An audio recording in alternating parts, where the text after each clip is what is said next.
రాష్ట్ర ముఖ్యమంత్రి రేవంత్ రెడ్డి గారు కట్టిబుడిన విషయాన్ని తెలియజేస్తూ సెలవు తీసుకుంటారు.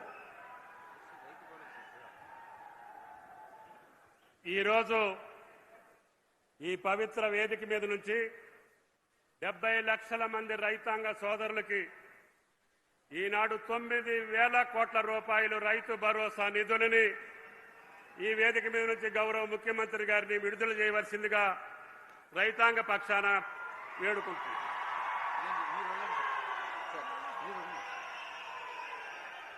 ఆనరబుల్ సీఎం గారు రైతు భరోసా లక్షలాది రైతులకి ఆనందాన్ని అందించే ఉత్సవం ఇది, రైతు పండుగ ఇది.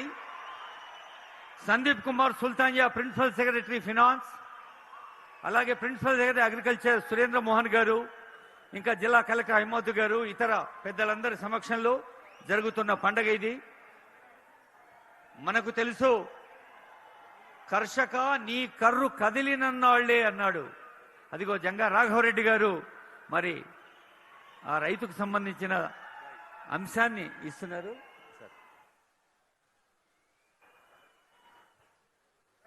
ఈనాడు సిద్దిపేట జిల్లాకి సంబంధించి 750 కోట్ల రూపాయల యొక్క నిధులతోటి శంకుస్థాపనలు, అభివృద్ధి కార్యక్రమాలు నిర్వహించి రాష్ట్ర రైతాంగానికి 9,000 కోట్ల రూపాయలు రైతు భరోసా నిధులు విడుదల చేసి తెలంగాణకి మణిహారమైనటువంటి, అదేవిధంగా రిఫైనరీకి, ఆయిల్ రిఫైనరీకి శంకుస్థాపన. ఈ యొక్క శుభ సందర్భాన రైతు పక్షపాతి, రైతు బాంధవుడు రేవంత్ రెడ్డి గారిని ప్రసంగించవలసిందిగా కోరుతున్నాం.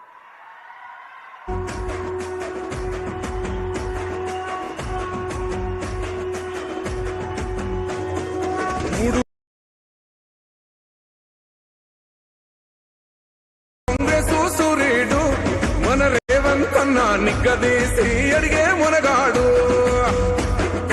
వీడు భూమిన వానైతాడు, బీద సాదల ధైర్యం వీడు, దొంగ దొరల భరతం పడతాడు. మన రేవంత్ అన్న పేద ఇంటికి పండుగ తెస్తాడు.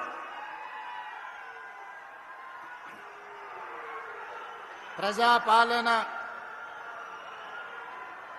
ప్రగతి ప్రణాళికలో భాగంగా సిద్దిపేట జిల్లా కేంద్రంలో వ్యవసాయ శాఖ మంత్రివర్యులు పెద్దలు తుమ్మల నాగేశ్వరరావు గారి అధ్యక్షతన ప్రజాపాలన ప్రగతి ప్రణాళికలో భాగంగా ఆయిల్ ఫామ్ ఫ్యాక్టరీని ప్రారంభించి రైతు భరోసా, రైతు ఖాతాలలో